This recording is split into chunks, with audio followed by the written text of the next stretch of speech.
जब security situation इस तरह का रहता है तो इंफॉर्मेशन थोड़ा कम ट्रिकल करके आती है। हम वही कोशिश कर रहे हैं कि आपको सटीक जानकारियां दें, क्योंकि इस तरह की परिस्थितियों में बहुत सारी चीजें जब आपके सामने आने लगती हैं, अब जैसे फ्लाइट ट्रैकर के जरिए हम आपको दिखा रहे हैं जी।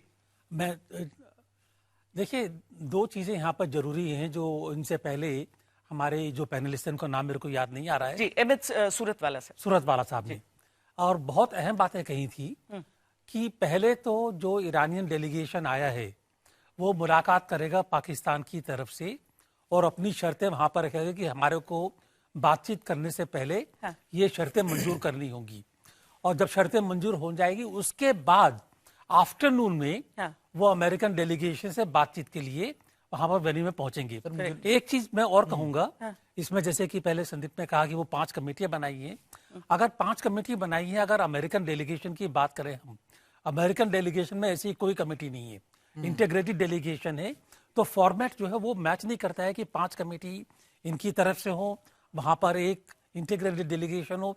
नॉर्मली जब इस तरह के नेगोशिएशंस होते हैं तो या तो पूरा डेलीगेशन सामने होता है, एक लीडर होता है, दोनों लीडर आपस में बात करते हैं, कमेटी वाइज बात नहीं होती है। वो पहले तो जो कमेटीज हैं, जो मुझको लग रहा है कि वो अपने मुद्दे सारे सामने रख करके पहले एक पाकिस्तान के साथ में एक पूरा यूनिफॉर्म्ड बनाएंगे अपना अप्रोच, और उसके बाद में वहां पर यूएसए से बातचीत होगी। अच्छा। एक चीज ये है। दूसरी चीज ये है कि ईरान को पहले भी ऑफर दिया गया था कि भाई 45 डेज का सीज फायर करेंगे हम, और उसके बाद में जो है बीच में बातचीत करेंगे। ये ईरान को डर ये है कि अगर बातचीत ज्यादा लंबी खींची तो ये टाइम यूएसए इस्तेमाल करेगा रीग्रुप करने के लिए, और उसके बाद में वॉर आगे बढ़ सकती है। क्योंकि जो मिसट्रस्ट की सबसे बड़ा कारण भी तो है ना कि आप पहली बार जब युद्ध की शुरुआत हुई तो आप बातचीत की आड़ में आपने युद्ध की शुरुआत कर दी थी, आक्रमण कर दिया था। जैसे सर बता रहे थे कि देखिए नेगोशिएशंस ईरान का और अमेरिका का नेगोशिएशंस दूसरे नेगोशिएशन से थोड़ा सा डिफरेंट है। ये नेगोशिएशंस कभी भी आमने सामने बैठकर इससे पहले कभी नहीं हो, हमेशा वायर रिलेशनशिप रहे, यानी कोई तीसरा मध्यस्थ देश जो होता है उस पर वो जाते हैं। जैसा सर भी बता रहे थे, पाकिस्तान के साथ वो उनके हुक्मरानों से या किसी बड़े अधिकारियों से मुलाकात करेंगे। लेकिन कमेटी इसलिए बनाई गई है, जो मुझे बताया गया कि इसलिए बनाया गया क्योंकि कई ऐसे महत्वपूर्ण बिंदु है। पहली आप मान के चलिए कि इन बातचीत के अंदर कोई नेगोशिएशंस पे डिस्कशन नहीं होगा, इसमें यह तय किया जाएगा कि नेगोशिएशंस किस बिंदुओं पर किए जा सकते हैं, यानी इसमें यह पॉइंट इंक्लूड हम करेंगे, इस पर हम डिस्कस करना चाहते हैं, हम इस पर डिस्कस करना चाहते हैं। तो कमिटी जो है वो मिलिट्री पॉइंट ऑफ व्यू से के साथ साथ अपने इकोनॉमिक पॉइंट ऑफ व्यू भी देंगी, अपना बताएंगे देखिए ये हमारे मसौदे हैं, हम इन पर डिस्कस करना चाहते हैं। पाकिस्तानी साइड जो है वो सारी चीजें फिर अमेरिकन साइड को देंगी, वो बताएंगे कि इन बातों पर डिस्कस करना चाहते हैं, अमेरिकन साइड दे, तो साझा किया जाएगा एक दूसरे से। उसके बाद जो सहमति बनेगी, आप मानिएगा कि हाँ इन पॉइंट्स के ऊपर आज आप बात कर सकते हैं। मुझे लगता है कि अभी बहुत ज्यादा फौरी तौर पर कुछ चीजें बहुत डिस्कस नहीं की जाएंगी।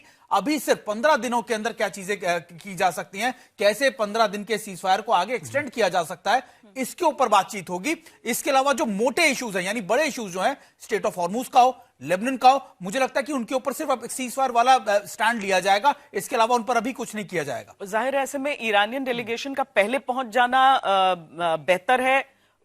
ज्यादा चीजें देखिए, अमेरिका की तरफ से तो पाकिस्तान को सारी चीजें बता ही दी गई, बिल्कुल, और वो सारा जो ड्राफ्ट वाला पूरा कंफ्यूजन हुआ था उसके साथ भी हम समझ रहे हैं। एक बड़ी खबर इस समय बता देते हैं। इस्लामाबाद वार्ता से पहले अमेरिकी राष्ट्रपति ट्रंप ने एक बार फिर से ईरान को धमकी दी है। ट्रंप ने सोशल मीडिया पर लिखा कि ईरान अगर जिंदा है तो सिर्फ इस्लामाबाद वार्ता के लिए। ट्रंप ने कहा कि अब ईरान के पास कुछ नहीं बचा है। ट्रंप ने कहा कि हमारे विध्वंसक हथियार लोड हो रहे हैं, इस्लामाबाद वार्ता असफल हुई तो ऐसे हथियारों से हमले होंगे जो अभी तक इस्तेमाल नहीं हुए हैं।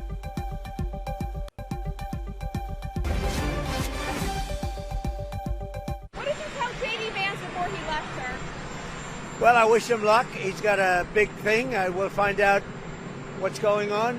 They're militarily defeated, and now we're going to open up the Gulf with or without him. But that'll be open. We're going to be, or the Strait as they call it, and I think it's going to go pretty quickly.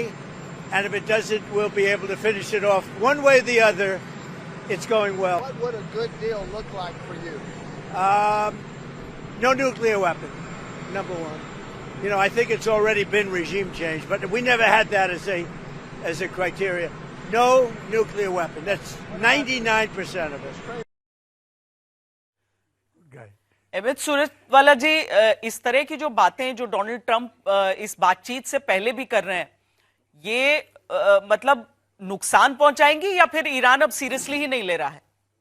ये मुझे लगता है इन बातों को Iran ने बहुत पहले से सीरियस लेना छोड़ दिया, और न सिर्फ ईरान ने बल्कि दुनिया ने भी देखा है कि ट्रंप कभी सुबह में कुछ कहते हैं, दोपहर में कुछ और रात में कुछ कहते हैं। अभी ट्रंप का जो बयान आया है जिसके अंदर वो ये कह रहे हैं कि हम हथियार लोड कर रहे हैं, 47 साल से जो हथियार उन्होंने अपने बेसिस में जमा किए थे, ईरान ने पहले हफ्ते में 13 उनके बेसिस को पूरी तरह से नाबूद कर दिया है, जो ऑपरेशन के काबिल भी नहीं थे। तो जो 47 साल से आपने लगातार जमा किया था उसको एक हफ्ते में ईरान ने ये कर दिया था, खत्म कर दिया था। और ये जो वार्ता का ऑफर है ये अमेरिका की तरफ से सेकेंड वीक से आना शुरू हो गया था कि जंग रोकना है और हमको गुफ्तगू करना है। लेकिन सब जानते हैं कि अमेरिका के 15 पॉइंट का जो ड्राफ्ट आया था, ईरान ने उसको रिजेक्ट किया था, कहा था कि हम बात करने के लिए तैयार नहीं हैं। आखिर में अमेरिका मजबूर होता है ईरान के 10 पॉइंट्स को मानने के लिए और ईरान के फॉरेन मिनिस्टर के पोस्ट को रीट्वीट करने के लिए। अब अगर आकर वो ये बात कर रहे हैं कि हमारा रिजीम चेंज तो कभी भी ये था ही नहीं, मिशन क्या वो करना चाहते हैं, तो हम सब ने दसियों बार उनकी जबान से सुना है कि वो खुलकर कहते थे कि हम रिजीम चेंज करना चाहते हैं।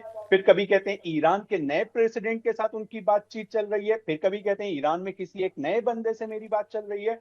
तो ये ट्रंप के बारे में जॉन कैरी ने एक बहुत अजीब बात उन्होंने इशारे में कही है, लेकिन दूसरे लोगों ने, जॉन कैरी जो अमेरिका के एक ओबामा के जमाने में फॉरेन मिनिस्टर रह चुके हैं, और दूसरों ने एकदम खुलकर इस बात को कहा है कि नेतन्याहू 40 साल से अमेरिका को जो इस्तेमाल करना चाहते थे और अमेरिका के कंधे के ऊपर बंदूक रख के ईरान से जो लड़ना चाहते थे, वो ये वाली बेवकूफी की टोपी किसी को नहीं पहना सके, ये हिमाकत का टोकरा वो किसी के सर पे नहीं फोड़ सके, लेकिन वो कामयाब हो गए ट्रंप को इस काम के लिए इस्तेमाल करने में।